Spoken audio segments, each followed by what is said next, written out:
pagi, Bapak Ibu yang dikasih Tuhan Yesus. Kita masuk ke minggu yang ketiga bulan Agustus ini, tanggal 16 Agustus. Dan besok kita merayakan Hari Kemerdekaan Indonesia. Bapak Ibu yang dikasih Tuhan Yesus, kalau kita mengingat tentang kemerdekaan, kita ingat bahwa 350 tahun Indonesia boleh dikatakan pernah mengalami penjajahan dari berbagai bangsa. Bangsa Inggris, bangsa Portugis, bangsa Belanda, bangsa Jepang. Ya, berturut-turut mereka menjajah wilayah Indonesia. Pada waktu orang dijajah itu mereka tidak memiliki kebebasan. Mereka harus tunduk kepada majikan yang menjajah mereka. Mereka harus mau melakukan apa yang majikan itu inginkan. Tidak ada kebebasan, tidak ada keleluasan untuk mengekspresikan keinginannya. Nah, itulah nasib orang yang terjajah. Bapak Ibu, Saudara yang dikasih Tuhan Yesus, kekristenan atau gereja itu sudah berumur jauh lebih banyak daripada negara kita. Kalau negara kita ini baru berumur 75 tahun, tetapi gereja sudah lebih daripada 2000 tahun. Ya. Nah, di dalam umur yang panjang 2000 tahun ini, pertanyaannya apakah umat Tuhan, orang-orang Kristen ini sudah mengalami kemerdekaan seperti yang dijanjikan oleh Tuhan, atau sebaliknya kita melihat seperti bangsa Israel, sekalipun mereka sudah berhasil keluar dari Mesir, tetapi karakter sebagai budak, sebagai orang-orang yang ditindas, yang diikat oleh perbudakan Mesir, dalam tanda kutip, itu masih mereka rasakan, masih mereka inginkan ya selama mereka sudah menjadi bangsa yang merdeka. Bahkan sudah mendirikan sebuah kerajaan yang besar, Israel Raya, yang wilayahnya membentang mulai dari daerah Kanaan sampai ke Sungai Efrat pada waktu itu. Nah, kalau gereja pada saat ini masih memiliki karakter atau sifat seperti orang-orang Israel pada zaman kuno dahulu, mereka walaupun secara yuridis mereka orang merdeka, orang yang bebas, tetapi secara spiritual sebetulnya banyak orang Kristen itu masih di dalam penjajahan. Dan orang-orang Kristen yang masih di dalam penjajahan duniawi ini, mereka tidak memiliki kemerdekaan dan nanti cepat atau lambat mereka akan dibinasakan. Nah, khotbah hari ini kita akan berbicara tentang jenis orang Kristen yang akan dibinasakan oleh dunia ini. Kita membaca firman Tuhan dari Hosea pasal 4 ayat yang ke-6. Umatku binasa karena tidak mengenal Allah, karena engkaulah yang menolak pengenalan itu, maka aku menolak engkau menjadi imamku, dan karena engkau melupakan pengajaran Allahmu, maka aku juga melupakan anak-anakmu. Saya ulangi, umatku binasa karena tidak mengenal Allah, karena engkaulah yang menolak pengenalan itu. Bapak Ibu Saudara yang dikasih Tuhan, kita diajari dari waktu ke waktu sejak kita masih kecil, sekolah minggu, ya sebagian besar dari kita pasti mengalami sekolah minggu diajarin.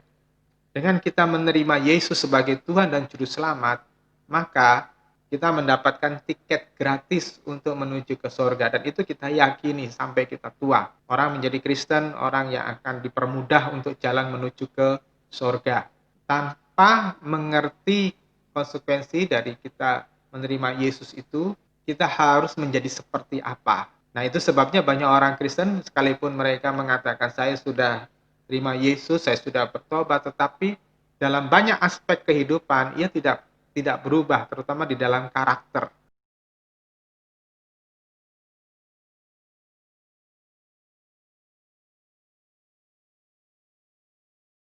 Di dalam kehidupan ini ada norma-norma yang jelas yang terukur dengan hukum. Ya, misalnya tidak boleh membunuh, tidak boleh mencuri, tidak boleh berzina, tidak boleh menipu atau bersaksi dusta, ya dan sebagainya itu terukur. Dan kebanyakan orang yang beradab itu mampu untuk melakukan norma-norma yang terukur tadi. Tetapi ada norma yang tidak bisa diukur, yaitu norma batiniah. Dan ini sangat tidak bisa ditentukan tolok ukurnya. Misalnya Bapak Ibu Saudara berbicara tentang pengampunan. Kita sering mendengar ketika ada dua orang berselisih dan orang yang satu mengatakan saya sudah mengampuni dia gitu. Tapi seberapa dalam pengampunan yang dia berikan itu kepada musuhnya itu berkenan di hadapan Tuhan apa tidak? Kita gampang saja mengatakan aku sebetulnya sudah melupakan, aku sebetulnya sudah mengampuni, ya aku sebetulnya sudah mengampuni orang itu gitu. Tetapi hatinya belum tentu sudah plong untuk mengampuni. Kadang-kadang masih pondok, masih ingat-ingat dan pengen membalas. Nah, dengan kondisi yang seperti ini, saya ingin kita semua membahas Hosea pasal 4 ayat 6 ini dengan lebih detail supaya kita melihat dengan jelas ada rambu-rambu yang Tuhan berikan kepada kita untuk kita tidak boleh melanggarnya. Nah, kita lihat dulu latar belakang Hosea, nabi ini. Hosea hidup di dalam 4 zaman raja-raja Yehuda dari Uzia, Yotam, Ahaz, dan Hizkia. Itu di dalam kerajaan Yehuda. Nah, bersamaan dengan waktu itu ada di Israel Utara atau Samaria berkuasa Yerobeam bin Yoas ya dari Israel, dari raja Israel, Samaria. Hosea ini memiliki kehidupan yang unik dan menurut saya adalah sebuah kehidupan yang biasanya tidak akan disukai dengan pria yang normal atau pria yang terhormat. Kenapa? Karena Tuhan menyuruh Hosea untuk menikahi seorang wanita pelacur namanya Gomer binti Diblaim. Dan wanita ini walaupun sudah dinikahi oleh Hosea dan sudah melahirkan 3 anak, itu bukan berarti bahwa wanita itu senang sekali sudah diterima menjadi seorang istri yang terhormat. Tetapi kalau kita lihat di dalam kitab Hosea ini, Gomer ini berkali-kali masih suka serong pergi kepada kekasih-kekasih yang lama. Ketika Gomer dinikahi oleh Hosea, mereka dikaruniai 3 anak.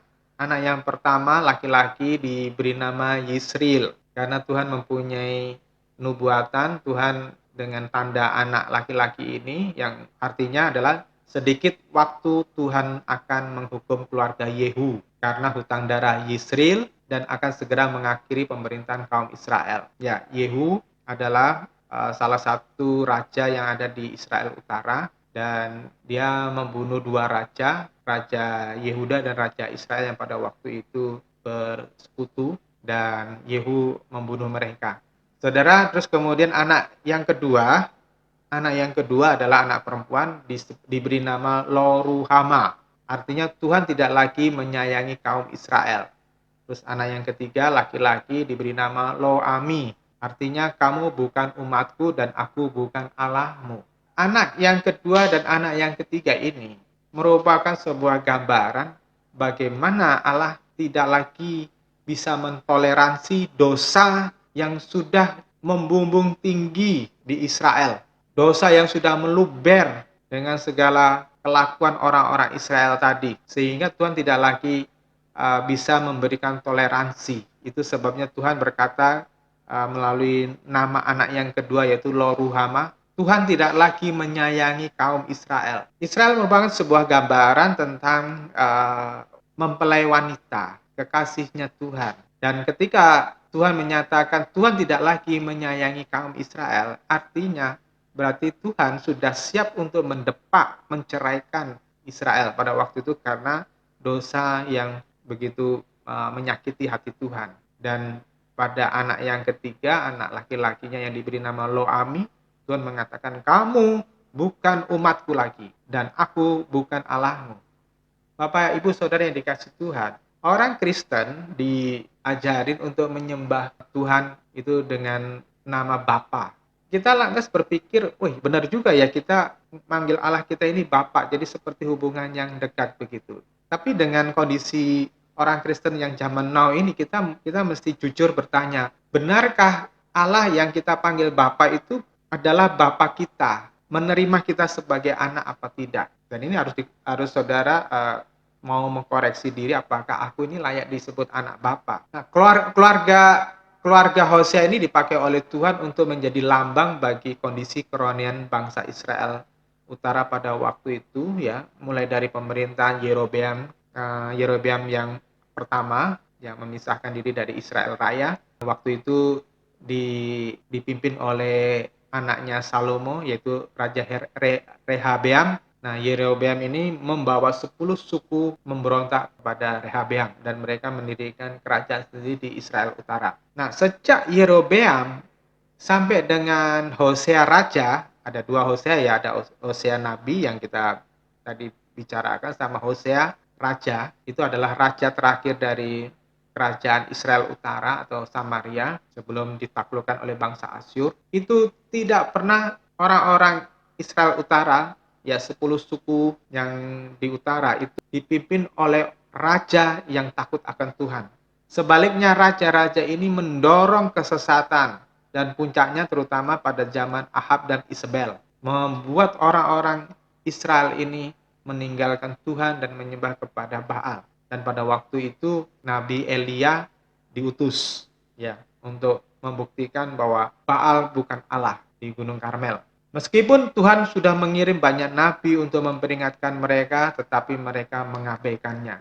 Nah, pengalaman Israel ini membuktikan bahwa kepemimpinan yang sesat akan mendatangkan murka Allah. Dalam Hosea pasal 46 itu kita bisa melihat beberapa poin penting ya. Dikatakan umatku binasa, artinya itu dihancurkan. Struktur kerohanian orang-orang Israel di utara sudah dihancurkan karena apa? Mereka mengalami diversi atau perubahan kepercayaan dari Elohim Yahweh dirubah menjadi penyembahan kepada Baal, Asitoret, dan dewa-dewa Kanaan lainnya. Nah, terus kemudian dikatakan di situ tidak mengenal Allah, artinya gagal mengenal Tuhan yang sebenarnya.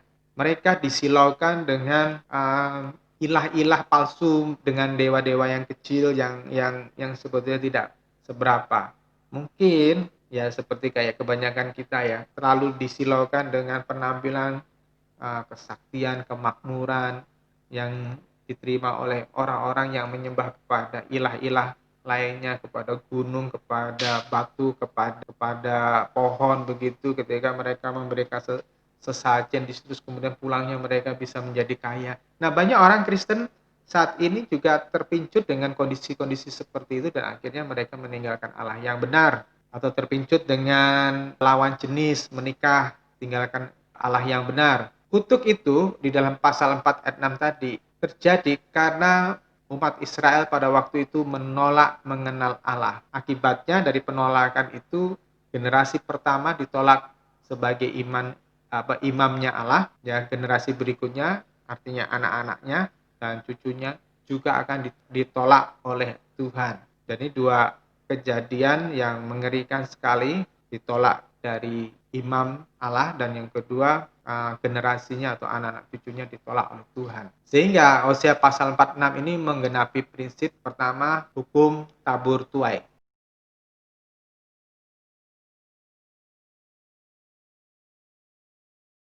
Kalau kita lihat di dalam Galatia pasal 6 ayat 78, jangan sesat, Allah tidak membiarkan dirinya dipermainkan, karena apa yang ditabur orang itu juga yang akan dituainya. Sebab barang siapa menabur dalam dagingnya, ia akan menuai kebinasaan dari dagingnya. Tetapi barang siapa menabur dalam roh, ia akan menuai hidup yang kekal dari roh itu. Ya, ini hukum tabur tuai, ini prinsip yang pertama dari Hosea pasal 46. Mereka melupakan Tuhan, mereka melupakan kehendak Tuhan, mereka melupakan kekudusan Tuhan, mereka hidup semaunya sendiri, mereka hidup membelakangi Tuhan, tidak menghormati Tuhan, ya melanggar dengan semaunya, dan mereka mendapatkan hasil tuaiannya itu, yaitu ditolak oleh Tuhan. Yang kedua,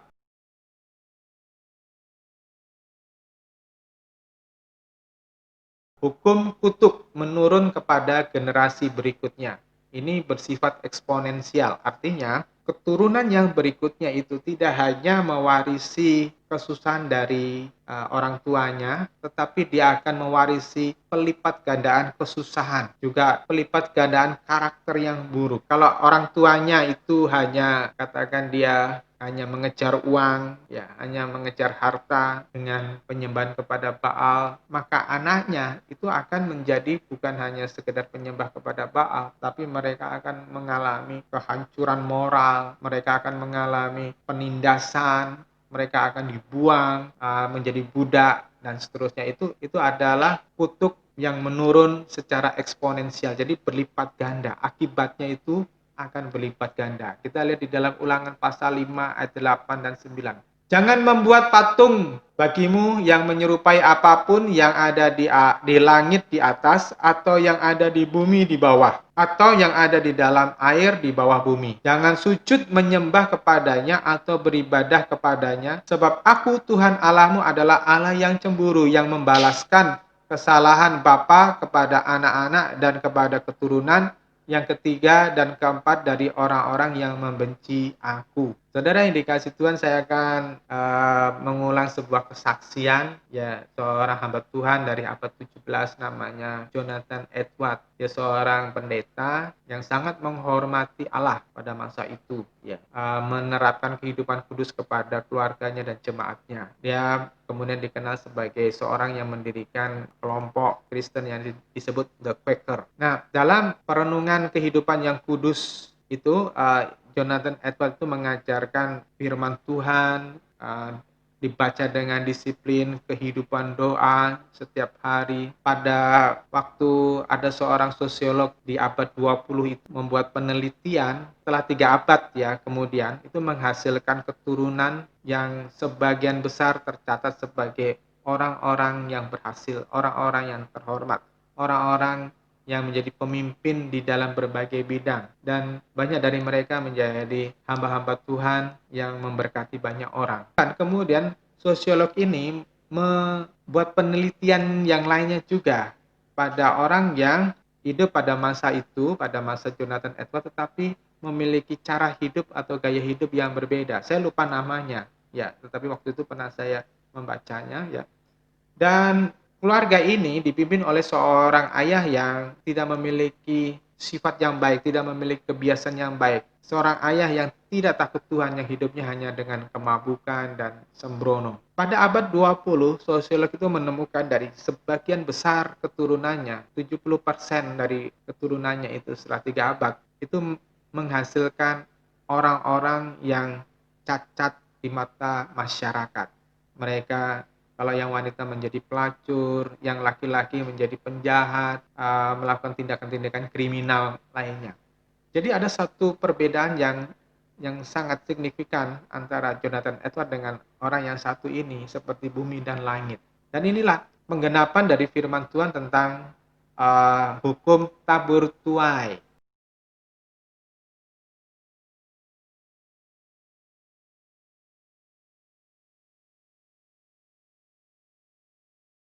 Nah, kembali kepada zaman Hosea, keruntuhan Israel itu disebabkan oleh karena mereka merasa diri mereka kuat, ya, orang-orang Israel di utara tadi, ya, Samaria tadi, tanpa Allah. Mereka merasa mereka bisa bertahan tanpa harus menyembah Allah di Yerusalem. Karena pada waktu itu konsensusnya atau kesepakatannya orang menyembah Allah di Yerusalem, di bait Allah yang dibangun oleh Salomo. Terus yang kedua, itu dimulai dari Yerobeam. Mereka membuat tugu pengorbanan sendiri di luar Yerusalem. Mereka melakukan ibadah di luar tatanan atau di luar kehendak yang ditetapkan oleh Allah. Ya, mereka bikin tempat pengorbanan sendiri, penyembahan sendiri. Memang itu syarat dengan intrik-intrik politis, ya, supaya pada waktu itu orang-orang Israel Utara jangan sampai pergi ke Yerusalem dan nanti mereka bisa dipengaruhi oleh Rehabeam untuk memberontak ke Yerobeam. Ya, itu syarat dengan taktik politik, ya, pada waktu itu. Tetapi apa yang dilakukan oleh Yerobeam ini jelas-jelas membuat orang-orang Israel belajar untuk menentang Allah. Terus yang ketiga, mengabaikan perintah Allah seperti yang tercatat di dalam 2 Raja-Raja pasal 17 ayat 7 sampai 23 itu pada masa orang-orang Israel Utara itu diruntuhkan atau dihancurkan oleh orang-orang Asyur, ya, pada zaman Hosea Raja. Mereka di situ dikatakan di dalam ayat yang ke-7, ya, hal itu terjadi karena orang Israel telah berdosa kepada Tuhan Allah mereka. Dan ayat 14 ditegaskan lagi, mereka tidak mau mendengarkan, maksudnya mendengarkan para nabi, melainkan mereka menegarkan tengkuknya seperti nenek moyangnya yang tidak percaya kepada Tuhan Allah mereka. Saudara, mereka menegarkan tengkuk artinya mengeraskan hati untuk mereka menolak panggilan bertobat dari nabi-nabi yang dikirim oleh Tuhan kepada mereka. Inilah yang menyebabkan orang-orang Israel runtuh. Sehingga di dalam ayat 15 dikatakan mereka menolak ketetapan dan perjanjiannya yang diadakan dengan nenek moyang mereka serta peraturan-peraturannya yang diperingatkannya. Mereka hidup mengikuti dewa kesia-siaan serta mengikuti bangsa-bangsa yang ada di sekeliling mereka, walaupun Tuhan telah memerintahkan mereka untuk tidak melakukannya. Orang Israel tidak pernah menyadari bahwa apa yang mereka lakukan itu memiliki dampak yang mengerikan, bahwa mereka mengalami keruntuhan. Nah, sekarang kalau kita lihat dengan kekristenan zaman now, ya, ada kemiripan, ya, ada kesamaan antara kelakuan orang kebanyakan di zaman sekarang ini, orang-orang Kristen kebanyakan di zaman sekarang ini dengan orang-orang Israel pada zaman itu. Kita lihat ya, orang Kristen zaman sekarang ini meyakini doktrin yang tidak tepat. Karena apa? Merasa dengan hanya menerima dan percaya kepada Yesus sebagai Tuhan dan Juru Selamat, itu pasti selamat, pasti sampai ke surga. Sehingga mereka berani berkelakuan sembarangan. Mereka hidup dengan sembrono, hidup dengan kenajisan. Saya ketemu dengan banyak orang Kristen yang tidak bisa berhenti mabuk-mabukan, yang tidak bisa berhenti berjudi, yang tidak bisa berhenti melakukan perzinahan, yang tidak bisa berhenti dengan karakter yang kasar, yang tidak pernah berhenti untuk menyakiti orang lain, yang bahkan dalam tingkat pendeta pun cinta akan uang, cinta akan harta itu pun juga sekarang sudah menjalar ke banyak orang yang memiliki jabatan pendeta, bahkan pemimpin-pemimpin sinode sekalipun. Ini kondisi orang Kristen zaman now, itu sama seperti imam-imam yang berada pada zaman Israel pada waktu itu, yang hanya mencari pengakuan, mencari kesenangan hidup semata-mata. Terus yang kedua, orang-orang tua Kristen, ya, tidak mengajari anak-anak mereka untuk takut akan Tuhan. Sebaliknya, mereka hanya mengajarkan perkara-perkara duniawi aja yang dikejar. Kehormatan, kekayaan, martabat, jabatan, itu yang ditanamkan. Kejar, kejar, kejar. Jarang orang yang zaman sekarang itu mereka belajar untuk menyerahkan hidupnya kepada Tuhan.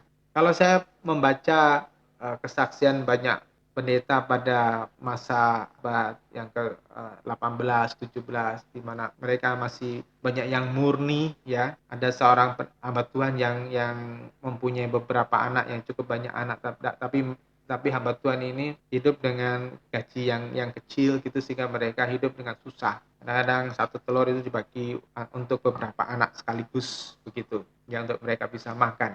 Dan anak-anak mereka mengeluhkan mereka masih lapar, ya, namanya anak-anak ya. Tetapi ayah mereka, yaitu pendeta ini, tetap mengajarkan kepada anak-anaknya untuk mengucap syukur dalam segala hal dan percaya kepada Tuhan, percaya kepada pemeliharaan Tuhan. Dan apa yang terjadi ketika anak-anak itu menjadi dewasa, anak-anak itu bersaksi bahwa iman yang ditanamkan oleh bapaknya, walaupun mereka di dalam kekurangan dan kemiskinan, itu telah menjadikan mereka menjadi orang-orang yang tahan uji dan mereka diberkati ketika mereka dewasa. Nah, tetapi sebaliknya pada zaman sekarang, anak-anak muda tidak diajarkan untuk memiliki hati yang takut akan Tuhan, tetapi yang dikejar adalah kesenangan, harta, jayaan. Itu sebabnya banyak anak muda itu mudah limbung ketika mereka nggak mendapatkan apa yang mereka kejar itu. Ketika mereka tidak mendapatkan prestasi yang mereka harapkan.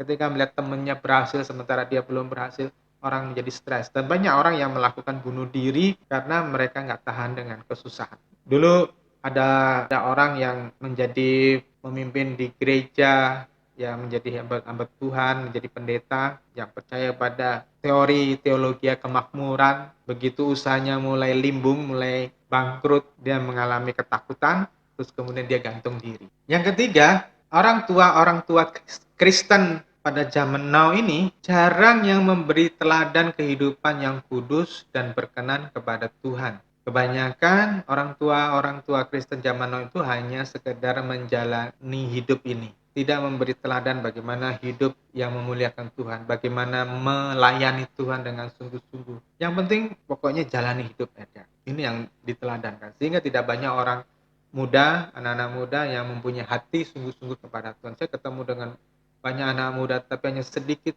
anak muda yang memberikan hatinya, hidupnya itu untuk Tuhan. Saya katakan generasi ini dalam bahaya besar. Ya, generasi berikutnya, generasi dari setelah saya ini itu menghadapi bahaya yang besar. Lihat gereja-gereja yang kosong di negara-negara barat itu ya. Di negara-negara Eropa, kekristenan yang masih aktif itu tidak lebih daripada 1% di beberapa negara yang dahulu adalah pusat-pusat Kristen seperti Prancis, Jerman, Austria. Sekarang orang yang aktif di dalam gereja itu tidak lebih daripada 1%. Dan banyak negara-negara barat itu gereja-gerejanya tinggal menjadi tempat wisata, bahkan dijual untuk hal yang lainnya.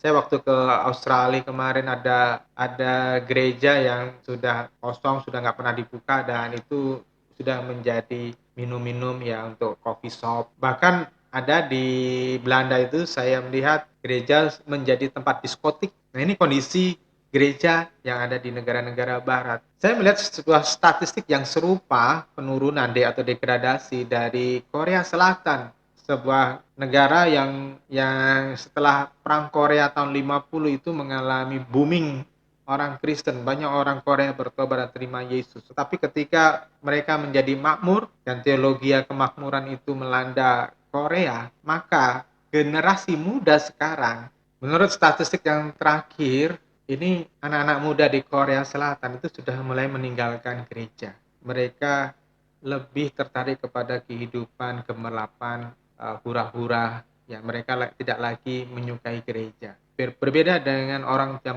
generasi orang tua mereka. Nah, hidup generasi muda pada zaman sekarang ini di banyak negara yang makmur itu sudah sedemikian rusak dan tidak bermoral. Hidup hanya untuk senang-senang, mabuk-mabukan. Generasi yang sudah dikendalikan oleh candu, oleh narkoba, generasi yang dikendalikan oleh minum-minuman keras, generasi yang dikendalikan oleh kehidupan yang bebas. Mereka tidak lagi merasa perlu percaya kepada Tuhan, sebab Tuhan mereka adalah perut mereka, seperti di Filipi pasal 3:19. Kesudahan mereka ialah kebinasaan, Tuhan mereka ialah perut mereka, kemuliaan mereka ialah aib mereka, pikiran mereka semata-mata tertuju kepada perkara duniawi. Dan tadi dikatakan di Filipi 3:19a, kesudahan mereka ialah kebinasaan. Saya waktu pergi ke Perth itu ada satu tempat khusus untuk mereka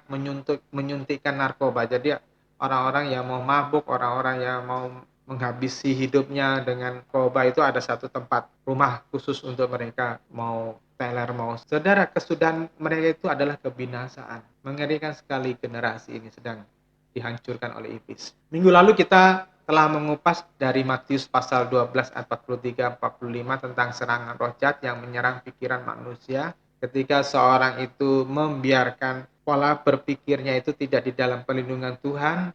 Dikatakan di dalam ayat 44 itu bersih, tersapu, artinya tidak ada yang mengisi kehidupan pikiran mereka, tidak ada lagi yang menudungi mereka, yaitu firman Tuhan, tetapi sebaliknya pikiran mereka kosong, mereka tidak memiliki patokan atau standar hidup yang benar, dan disitulah iblis masuk. Dan ini memberikan alarm, peringatan kepada kita agar karena banyak orang tidak menyadari bahwa pikiran mereka telah ditaklukkan oleh setan. Kenormalan mereka secara fisik atau gaya hidup mereka, walaupun mereka tidak melanggar tatanan hukum ya atau norma sosial masyarakat, itu tidak menjamin bahwa mereka juga normal dalam pikiran menurut standar Allah. Belum tentu orang yang kelihatan normal secara umum itu normal bagi standarnya Allah.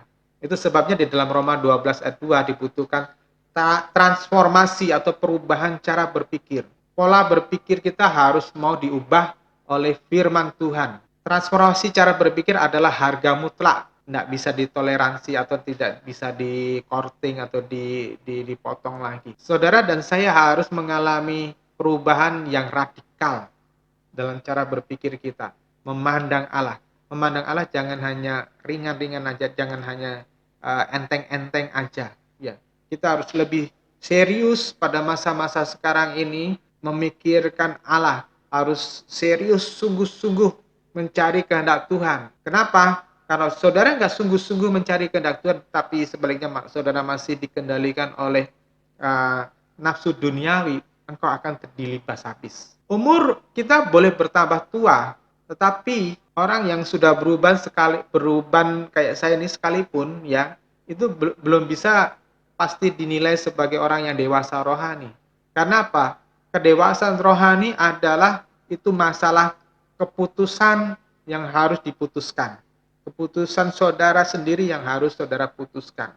Apakah aku mau melangkah mengikuti kehendak Tuhan apa enggak? Itu yang menentukan seseorang itu mengalami kedewasaan rohani apa tidak. Orang yang dewasa rohani itu bisa memiliki buah-buah roh, ya, tanpa kamuflase, tanpa topeng, tanpa kepura-puraan, tetapi buah-buah roh itu akan memancar dengan sendirinya, akan muncul dalam dirinya, ya, ketika orang itu dewasa rohani.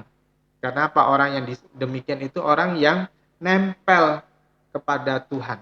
Ya, dari buahnya itu engkau tahu siapa pohonnya.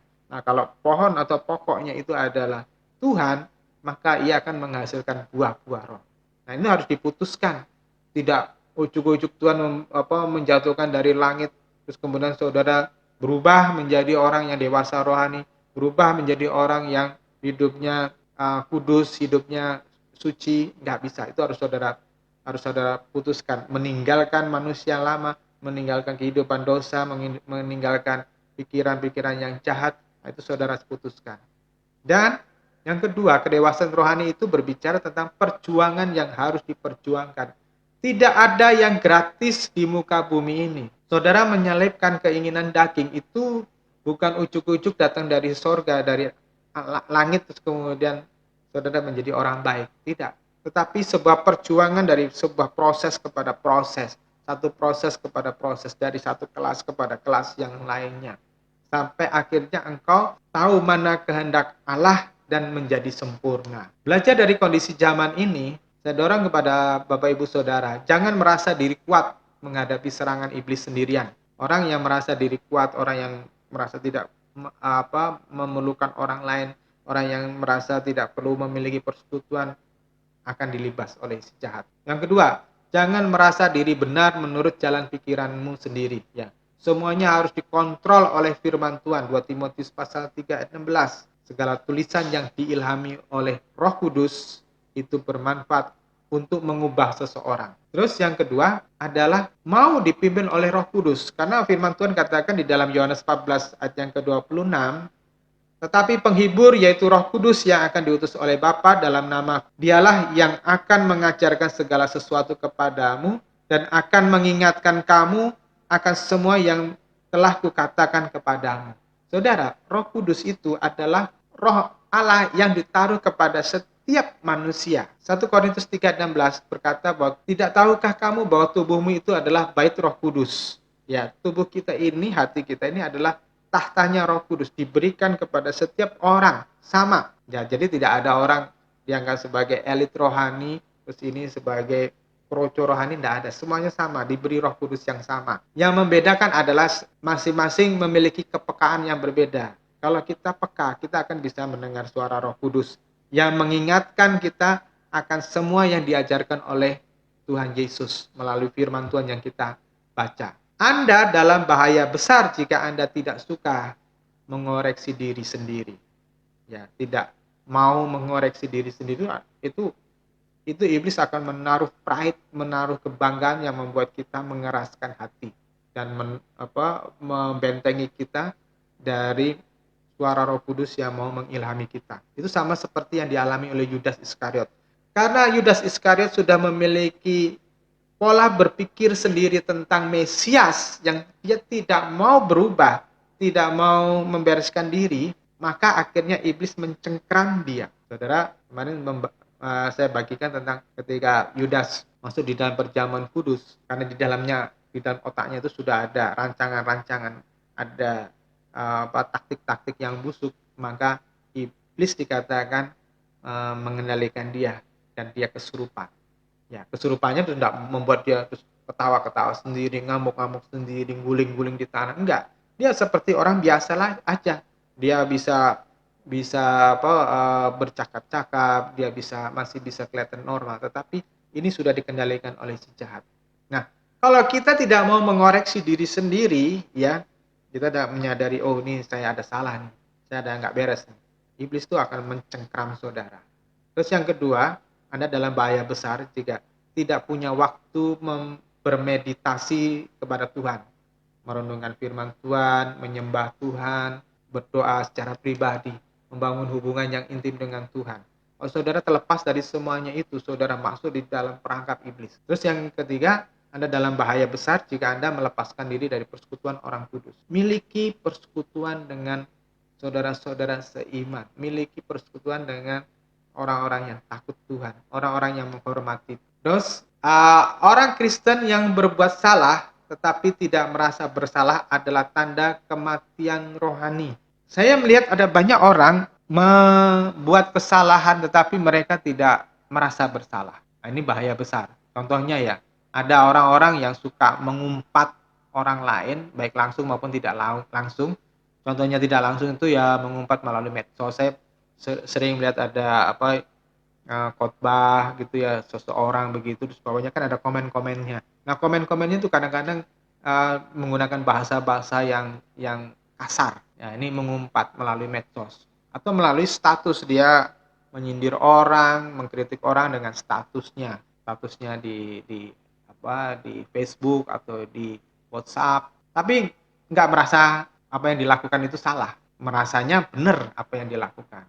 Ini kematian rohani. Ada orang-orang yang menipu orang, melarikan uang orang lain, atau merugikan orang lain, ya, membawa kabur uang teman dekatnya atau siapapun gitu. Tetapi orang-orang itu tidak merasa bersalah, merasa biasa-biasa aja, ya, sah-sah aja gitu. Bila seseorang itu membiarkan pikiran bejat, ya, memendam kebencian, tetapi orang itu tidak merasa ada sesuatu yang keliru dalam hidupnya, tetap merasa sah-sah aja. Itu adalah orang Kristen yang sudah mengalami kematian rohani. Beberapa waktu yang lalu saya pernah melayani seseorang yang hidup di dalam kepahitan, kemarahan dengan ponaannya. Ketika saya ajak untuk berdamai, itu malah dia berkata, biar saya kepanggang di neraka, saya nggak akan takut daripada saya mengajak beres dengan ponaan saya itu.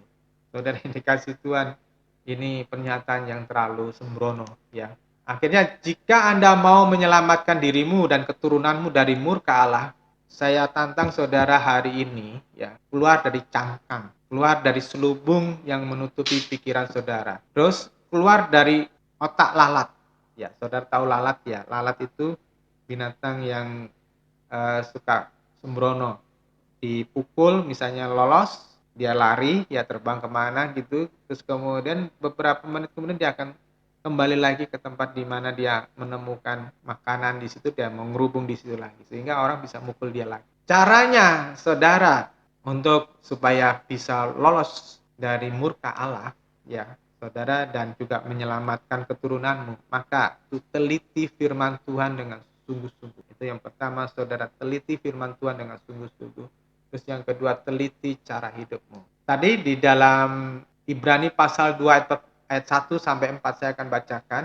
Ibrani pasal 2 ayat 1 sampai 4. Karena itu kita harus lebih teliti memperhatikan apa yang sudah kita dengar supaya kita tidak terseret arus. Sebab bila ajaran yang disampaikan oleh para malaikat terbukti tidak dapat diubah dan setiap pelanggaran atau ketidaktaatan akan menerima hukuman yang adil, bagaimana mungkin kita dapat lolos jika kita mengabaikan keselamatan yang besar itu, yaitu keselamatan yang pertama-tama diberitakan oleh Tuhan dan dibuktikan kebenarannya kepada kita oleh orang-orang yang mendengarnya.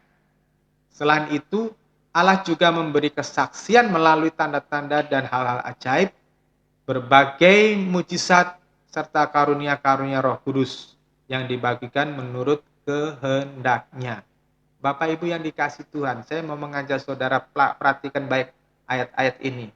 Karena ayat 1 tadi, karena itu kita harus lebih teliti memperhatikan apa yang sudah kita dengar, supaya kita tidak terseret arus. Kata lebih teliti memperhatikan itu berasal yang artinya more abundantly to give heed, atau memusatkan perhatian secara sungguh-sungguh atau berlimpah-limpah. Di dalam Ibrani pasal yang kedua ayat 1 ini, Tuhan mengajari saudara dan saya, ketika engkau mendengar firman Tuhan, pasang telingamu baik-baik. Ketika saudara mendengarkan khotbah ini, ada dua kemungkinan yang akan dilakukan oleh saudara. Pertama, saudara hanya menonton seperti orang dengan pikiran yang kosong, saudara tidak menanggap, saudara tidak menangkap, ya seperti saudara melihat film, ya kosong begitu. Terus yang kedua, ada orang-orang yang memperhatikan. Saudara yang dikasih Tuhan, ketika saya mendengar khotbah, saya mendengar firman Tuhan, dari sejak saya muda itu saya memperhatikan. Ada khotbah-khotbah yang prinsipnya bahkan sudah 30 tahun itu saya masih ingat dengan jelas. Ya, walaupun kata perkatanya tidak, tetapi prinsipnya itu saya masih bisa menangkap. Saya mempelajari dan itu saya menjadi pegangan bagi saya. Ketika Bapak rohani saya menyampaikan satu firman Tuhan dari Yesaya 43 sebelum saya berangkat ke Lampung ini, saya pegang benar-benar ya, dan itu menjadi kenyataan dalam hidup saya. Ketika saya mengalami goncang-goncang, ketika saya mengalami bencana-bencana, itu saya diloloskan dan saya pegang. Perhatikan firman dengan seksama, maka ketika saudara memperhatikan itu, saudara akan menemukan mutiara. Tapi kalau saudara nggak memperhatikan, saudara bisa ngawur. Contohnya ya begini, kita diajari tadi, saya katakan sejak dari kita masih muda ya, masih sekolah minggu, kita diajari kita ini diselamatkan karena iman, bukan hasil perbuatan. Seperti tertulis di dalam Efesus pasal 2 ayat 8 dan 9. Dan kita dibenarkan karena iman, seperti di dalam Roma pasal 5 ayat 1 dan 2. Maka kita memasuki sebuah dunia yang tidak lagi bisa berkompromi dengan dosa sebetulnya. Ketika kita mengiyakan atau mengamini pernyataan Efesus 2 ayat 8 dan 9 tadi ya, bahwa kita diselamatkan karena iman bukan hasil perbuatan. Artinya, ketika saudara mengimani bahwa Yesus itu Tuhan dan juru selamat, ya, maka semua kesalahan pada masa yang lalu, pada masa saudara belum menyadari benar-benar siapa Yesus atau belum sungguh-sungguh menganggap bahwa Yesus sebagai Tuhan, saudara dulu melakukan perbuatan-perbuatan tercela, maka semua yang dahulu itu saudara lakukan itu diputihkan, dilunaskan oleh Tuhan. Tetapi ketika saudara sudah mengakui Yesus sebagai Tuhan, maka di sini Tuhan memberikan sebuah pertanggungjawaban, di mana setelah sesudah ini tidak ada kompromi dengan dosa. Karena Yesus diberikan kepada kita supaya kita dapat melampaui standarnya orang Farisi dan ahli Taurat, seperti yang kemarin kita bahas di dalam Matius pasal 5 ayat yang ke-20. Jika hidup keagamaanmu itu tidak lebih benar daripada orang-orang Farisi dan ahli-ahli Taurat, kamu tidak bisa masuk dalam kerajaan surga. Artinya di sini, kalau orang-orang Farisi itu adalah orang-orang yang taat kepada hukum agama, orang yang berpuasa, orang yang memberi perpuluhan, orang yang memberi sedekah, orang yang tidak berzina, orang yang tidak menyembah berhala, dan semua hukum Taurat itu mereka lakukan, saudara, itu orang-orang yang sempurna kan gitu. Tetapi di Matius 5:20 Tuhan menerapkan sebuah standar yang lebih tinggi lainnya, yaitu apa? Norma batiniah kita. Batin kita itu harus seperti batinnya Yesus, pikirannya Yesus, yang tidak ada celah, yang tidak mengizinkan ketergantungan kepada duniawi. Yesus di Matius pasal 4 itu dicobai untuk membuat sensasi supaya orang mengagumi dia. Yesus dicobai untuk bisa menikmati dunia ini dan tidak mau susah, tapi dia tidak mau. Dia menolaknya. Dan Matius 7 ayat 21 sampai 23, standarnya Tuhan bukan hanya sekedar menjadi orang Kristen, tetapi melakukan kehendak Bapa. Dan ini sesuai dengan pernyataan Tuhan di Matius pasal 22 ayat 14, banyak yang terpanggil, tapi sedikit yang terpilih. Kenapa? Karena tidak semua orang Kristen, tidak banyak orang Kristen yang mau memasuki kehendak Bapa, yang mau hidup menyerahkan sepenuhnya kepada Tuhan. Nah, jika engkau tidak ingin dibinasakan seperti Hosea pasal 46 tadi, maka kenalilah Tuhan Allahmu. Mengenal Tuhan itu berarti apa? Mengerti apa yang dikehendakinya. Memikirkan apa yang Tuhan pikirkan. Hidup bukan untuk dirimu sendiri, tetapi untuk Kristus. Itu adalah mengenal Tuhan. Supaya apa? Kita tidak terseret arus.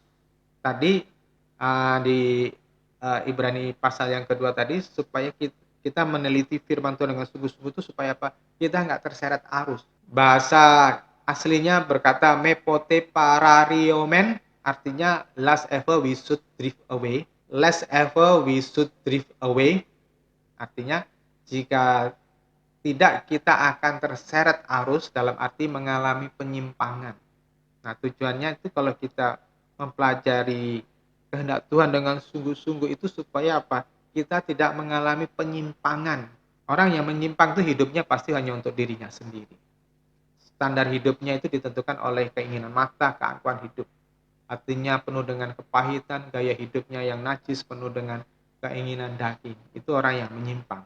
Nah, kalau kita nggak sungguh-sungguh meneliti firman Tuhan, kita hanya sambil lalu menjadi orang Kristen, beragama Kristen aja, maka kita akan terselewengkan, akan terseret arus. Maka perhatikan sungguh-sungguh setiap firman. Jangan cepat saudara lupakan apa yang saudara dengar hari ini. Ya, seperti saya gambarkan tadi, lalat sering cepat berubah, ya cepat melupakan karena hawa nafsu yang mengendalikan dan menguasai.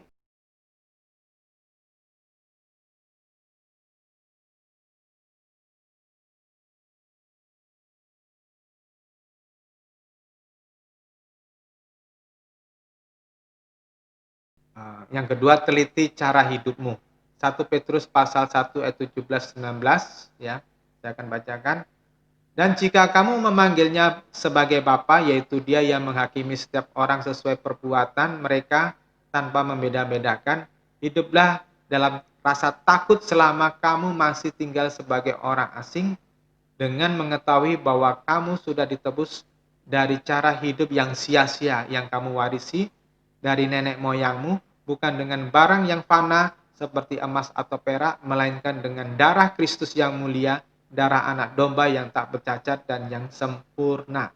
Saya tegaskan di dalam 1 Petrus ayat yang ke-17, hiduplah dengan rasa takut selama kamu masih tinggal sebagai orang asing. Maksudnya, selama kamu berada di dunia ini sebagai orang yang tinggal sementara di bumi ini, itu harus memiliki rasa takut dan meneliti cara hidupmu. Supaya apa? Cara hidup yang sia-sia, cara hidup yang penuh dengan kedagingan, cara hidup yang tidak normal seperti yang dikehendaki oleh Allah, yang diwarisi oleh kebiasaan mungkin dari orang tua, dari masyarakat, dari lingkungan yang saudara adopsi, ya, menjadi gaya hidup saudara, menjadi karakter saudara, itu saudara buang.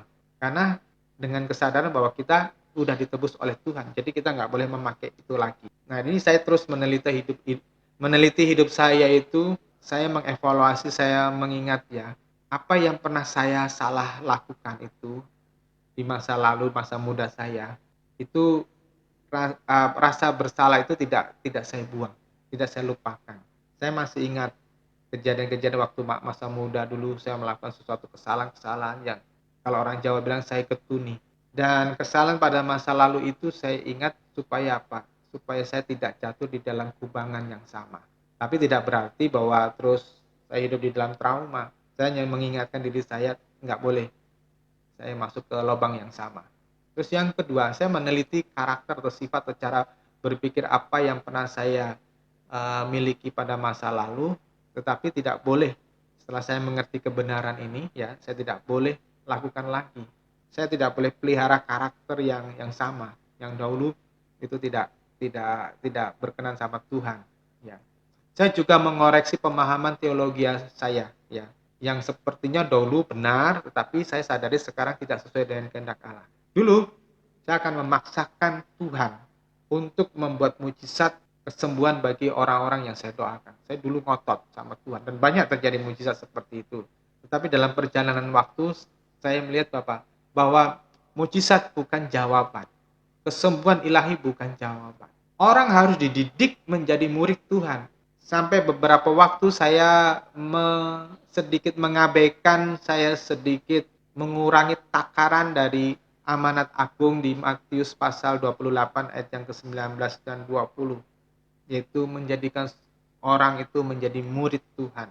Saya terlalu terpesona dengan mujizat, dengan karunia-karunia roh. Tetapi kenyataannya orang-orang berbahasa roh, orang-orang yang dilayani pelepasan, orang-orang yang mengalami mujizat, mereka kembali ke kubangan yang lama. Karena apa? Mereka tidak sungguh-sungguh meneliti firman Tuhan, kehendak Tuhan dalam hidupnya. Terus yang keempat, saya juga tidak mengizinkan kepahitan itu menguasai diri saya. Ada banyak orang mengecewakan, merugikan saya, ya. Ada orang-orang yang membawa lari uang, ada orang-orang yang menghilang begitu saja dengan uang saya gitu. Ada orang-orang yang tidak tahu berterima kasih sekalipun sudah pernah ditolong, sudah pernah ditampung. Dan itu kalau saya tidak waspada, itu bisa membuat saya hidup di dalam kepahitan, dendam, sakit hati. Tapi saya tidak mau. Itu sampah. Ya, saya tidak mau itu merebut damai sejahtera. Biarkan mereka urusannya dengan Tuhan. Toh harta atau harga diri itu tidak dibawa sampai mati. Kehidupan glamor, harta itu tidak saya izinkan untuk mengendalikan hidup saya. Saya beli segala sesuatu berdasarkan fungsi, bukan gengsi. Ya, bukan untuk harga diri.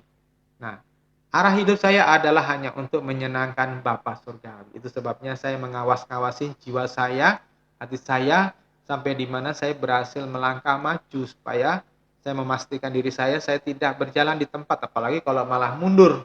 Karena saya telah belajar dengan mengamati banyak teman-teman yang gagal. Saya mengamati apa yang diinginkan oleh Tuhan. Terus menerus saya teliti dari hari ke hari apa yang menjadi kehendak Tuhan. Nah, Bapak Ibu Saudara yang dikasihi Tuhan, Hosea pasal 4 ayat 6 mengingatkan kepada saudara sebagai orang Kristen supaya jangan memberi kesempatan iblis merusak kita dan generasi kita. Ingat, firman Tuhan katakan, umatku binasa karena tidak mengenal Allah, karena engkaulah yang menolak pengenalan itu, maka aku menolak engkau menjadi imamku, dan karena engkau melupakan pengajaran Allahmu, maka aku juga akan melupakan anak-anakmu.